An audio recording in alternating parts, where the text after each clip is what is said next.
Welcome to the Joint Operational Media Brief. I welcome to the podium Congresswoman Debbie Wasserman Schultz. Thank you so much.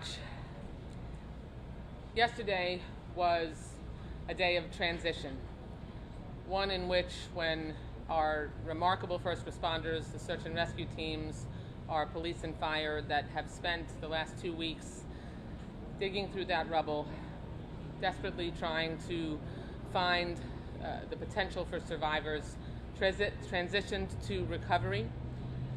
When that happened, it took a little piece of the hearts of this community. I just first want to thank all of the first responders and everyone who has been involved in this effort, because without them, I'm not sure that the families would have been able to be sustained in the way that they have been. And now we're going to be there for them going forward through the next phase of this. Part of my responsibility, in addition to thanking the mayor and this incredible team that is assembled behind me, is going to be to make sure that when the cameras turn off and when the hard work begins, to make sure that the recovery for not only those that have been lost, but the families who have lost everything, that we make sure that that pathway is as smooth as possible. So I've been working with our federal agencies, NIST, the SBA, FEMA, OSHA, so many of the federal agencies that are going to be a part of the long-term needs that each of these families is going to have, that the communities that I have the privilege of representing in Washington are going to have, because obviously in an unimaginable, unprecedented tragedy like this one, no one budgets for this. No one plans for the kind of response that is necessary. And so making sure that we stay in this for the long haul is going to be absolutely essential. And we don't know just what the needs are going to be. Some of them are going to be needs that we can try to accommodate by adding to the federal budget. Some of them may ultimately end up requiring an emergency supplemental appropriations bill. I'm going to be continuing to work with my colleagues here to make those determinations, and also working at the very most personal level with my constituents to see how we can help them just get through the overwhelming bureaucracy that this tragedy has represented. Because imagine being a family who has lost everything, including loved ones, and the devastation that they're trying to climb out of, also having to deal with the bureaucracy that comes with trying to rebuild their lives. That's my job. That's the job of my team, is to help make sure that we can help them, if not ever become whole again, to make sure that we can start to piece back together the shards of their life that have been blown apart. So it's a great privilege to be able to do that and to work with this incredible team to help get them to that place. Thank you so much. Thank you, Congresswoman. I welcome Governor Ron DeSantis. Well, we were the last 2 days monitoring and responding to tropical storm / Hurricane Elsa, kind of toggled back and forth. As these things go, probably as minimal impact as we would have anticipated if we went back 4 or 5 days. There was not any widespread property damage. Unfortunately, there was one reported fatality. It was kind of a freak thing where a tree fell on somebody in a vehicle. And so we're obviously very, very sad to see that. But in terms of any widespread damage, it came. There's some water. There's relatively modest wind, and then it moved through the state. And obviously, the further west it tracked, the less impacts that we saw here, which is something that we are obviously concerned about. We're also working to provide as much relief to the families from the state perspective as we can. So I've ordered all our folks to suspend any type of property tax enforcement. I know Mayor Cava is doing the same for these notices. And my goal is to suspend, waive any law I can under the state of emergency to forestall that. And then we probably will just ask the legislature to remit any of the property tax liability from Champlain Towers South. And so we'll work hard on that, and I think we'll be able to get that done. Also going to meet with some families about any outstanding needs. I think FEMA's been great, the county's been great. We have charitable organizations. Florida DEM has been all hands on deck but there are things that pop up that maybe people weren't thinking about, so we want to be responsive. And there's been a huge outpouring of charitable interest, not just from some of the organizations that we know, but either other folks are asking me how they can help. So I think we want to channel that in appropriate ways. And then finally, just with yesterday's news, it's very sad. I remember getting the call that said there was a partial collapse of a condo tower, and I didn't see images yet. I was thinking maybe some balconies fell, and then you saw the images on TV when I was en route down here, and I was like, oh man, that looks pretty bad. Then when you got here, the TV didn't do it justice, and so it was a really devastating thing, but we hoped that there would be survivors located. And when we didn't get it initially, it's kind of like really gnawed at you inside. I know it was just absolutely terrible for the families to just not get any information about a survivor being found. It was the best efforts were being employed for sure.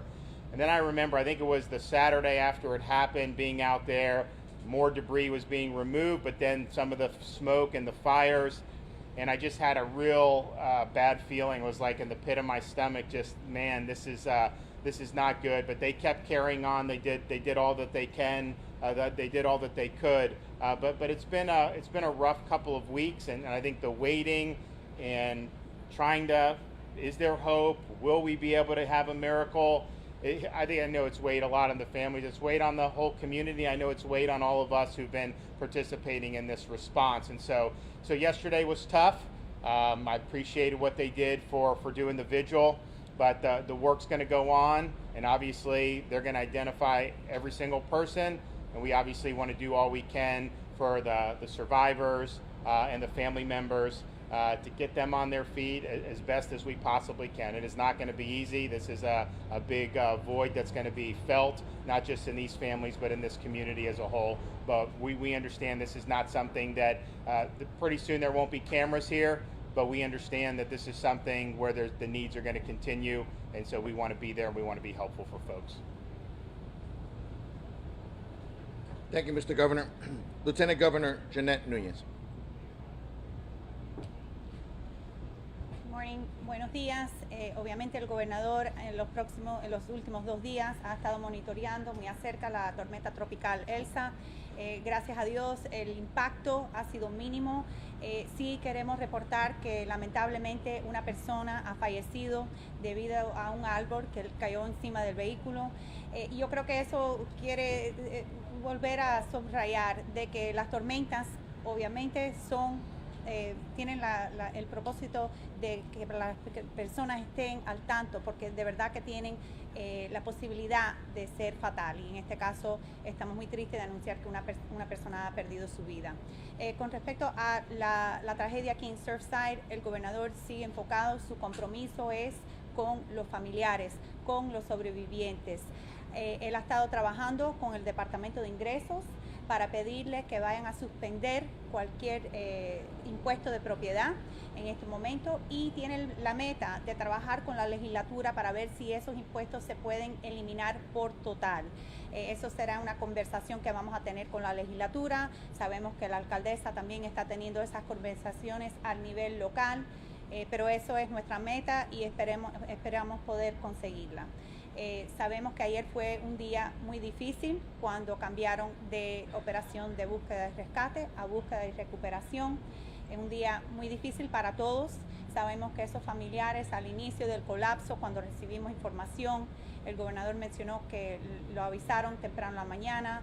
Él en camino para acá vio las imágenes en la televisión, pero cuando llegó aquí de verdad fue que pudo entender lo que es la magnitud del desastre, y para nosotros ha sido muy difícil hablar con los familiares, escuchar, sentir su dolor, y queremos reiterar que vamos a estar aquí, vamos a seguir continuando nuestro compromiso. Llegará un punto cuando las cámaras no están aquí, cuando la prensa no está aquí, pero nosotros vamos a continuar hasta que la última persona, la última víctima y los familiares pueden recibir esa información que tan desesperadamente necesitan escuchar. También estamos comprometidos con las organizaciones caritativas, con nuestras agencias estatales, coordinando con las agencias federales para asegurar que la ayuda que van a necesitar, no solo al corto plazo, pero a largo plazo, que el Estado va a estar ahí comprometido con asistir con esa ayuda. Muchas gracias. Thank you, Lieutenant Governor. Miami-Dade County Mayor Daniella Levine, Cava. Good morning. Here we are on the morning of day 15. It's officially 2 weeks since this unthinkable and unprecedented tragedy shook our community and the world. Our teams paused their work on the pile this morning around 1:20 a.m. for a brief moment of silence to honor the 2-week mark since the collapse. And we have now officially transitioned from search and rescue, from search and recovery. The work continues with all speed and urgency. All task forces are being deployed from across the country and the world. We are working around the clock to recover victims and to bring closure to the families as fast as we possibly can. Since our last briefing, the team has recovered additional victims. The number of confirmed deaths is now 60, with 35 victims identified and 34 next of kin notified. 200 people are accounted for and 80 are potentially unaccounted for. Our detectives are working hand in hand with the crime scene and medical examiner personnel, moving as fast as we can to identify the victims and notify the next of kin in order to bring closure to the families. And I also want to take a moment to talk about the extraordinary work that our team is putting into the recovery of victims on the site. Every victim we recover is handled with extreme care and compassion. So we have had faith leaders embedded in our operation since the beginning, including rabbis and faith-based organization called Zaka that's working directly with the Miami-Dade Police Department to do everything possible to handle the remains of Jewish victims in a manner consistent with the Jewish faith and with all the care and sensitivity possible. We have a tent designated on site, and when a Jewish body is discovered, a prayer is performed and specific protocols are followed to honor both the faith traditions and the integrity of the investigation. We're also proceeding to collect and catalog the following items, personal items, as they're identified on site. Any legal or identifying documents, any photos or albums, school graduation documents, jewelry, wallets with documents such as credit cards, tablets, credit cards, debit cards, etc., and also small communication devices like cell phones, tablets, and iPads. Any religious items, any engraved items, any firearms, any safes, and any currency is being specially set aside. If found, our team will be carefully tagging these items, and we're creating a process for families to submit reports about such items that they're missing as we work hard in the weeks and months ahead to reunite family members with whatever items are possible. I want to thank all the first responders and all the teams who've given everything they have to our search and rescue and now to our recovery mission. You are our heroes and sheroes.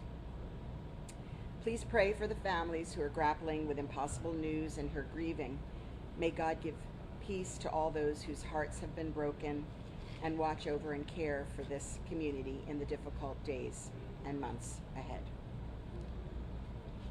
Buenos días, aquí estamos en el día 15, oficialmente 2 semanas después de una tragedia que rompió los corazones de todos alrededor del mundo.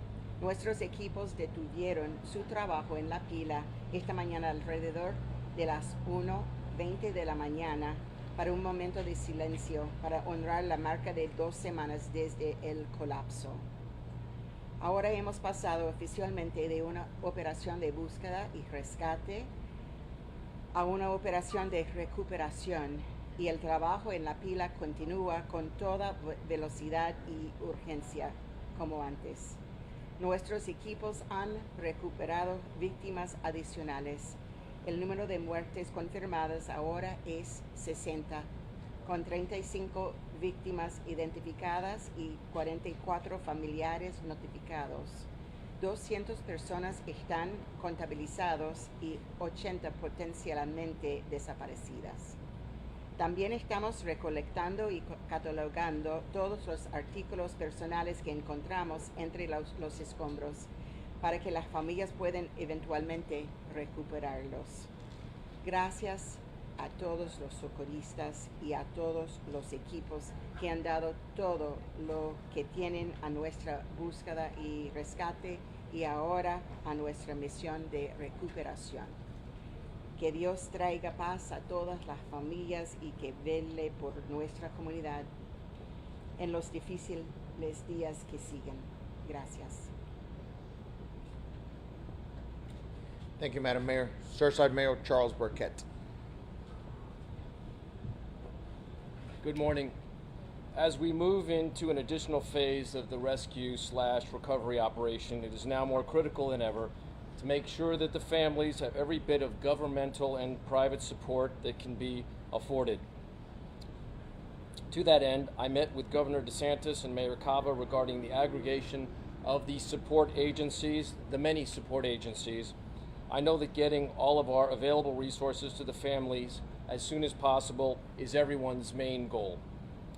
On a different subject, I want to add that in addition to the ground penetrating radar that we have employed on the structural members at the Champlain North Tower, we have also taken core samples of concrete to determine the strength and composition, looking for potential salt content which can significantly compromise the structure. Lastly, I want to express my heartfelt thanks from Surfside and all of our residents to President Biden, Senators Scott and Rubio, Governor DeSantis, Debbie Wasserman Schultz, Senator Pizzo, for the incredible support and dedicated support and consistent support that they have provided to this town and our families in this rescue effort. I want to direct extra special gratitude to Mayor Cava for steady, consistent, and compassionate leadership. However, I want to save and express my most passionate thanks to the search and rescue teams, all of our fire and police departments, and their professional and dedicated leaders, among them Chief Kaminsky, Chief Jadala, Director Ramirez, and our own town manager, Andy Hyatt, and our police chief, Julio Hierro. Surfside loves and thanks you all for everything that you have done and continue to do. By the way, we are all still praying for a miracle. We haven't given up all hope. Thank you for continuing to pray for our families. Thank you, Mr. Mayor. Representing the Small Business Administration, Roberto Baltodano. Good morning, everyone. We are announcing today that we are relocating the Business Recovery Center just around the corner from where we are. We're currently at 96 in Collins. Effective tomorrow, we're going to be at 9484 Harding Avenue, which is again just around the corner from where we are. Any individual who is unable to visit us either at the Family Assistance Center and or at the Business Recovery Center can visit us online at sba.gov/disaster or give us a call at 1-800-659-2955. Y ahora en español.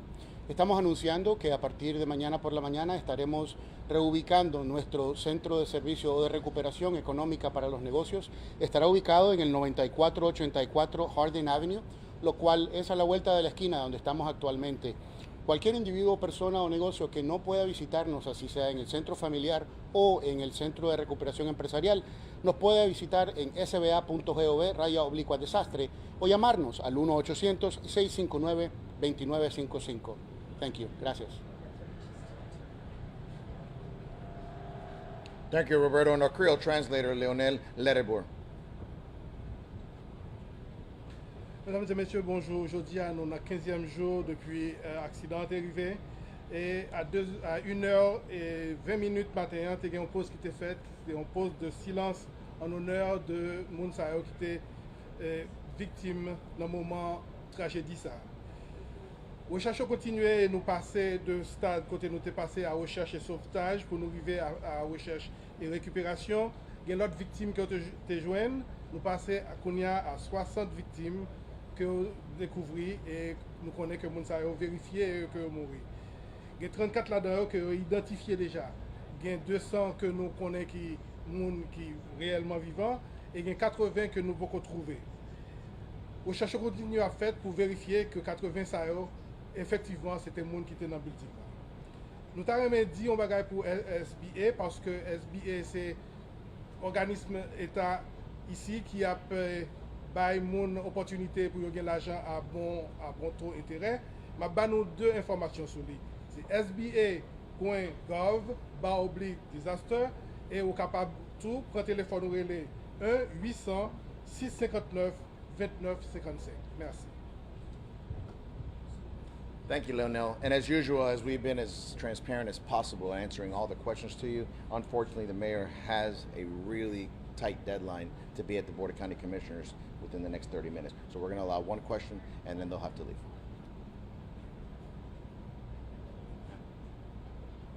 Does it look any different now that we're calling the operation recovery rescue, or does the effort look identical to what has been happening?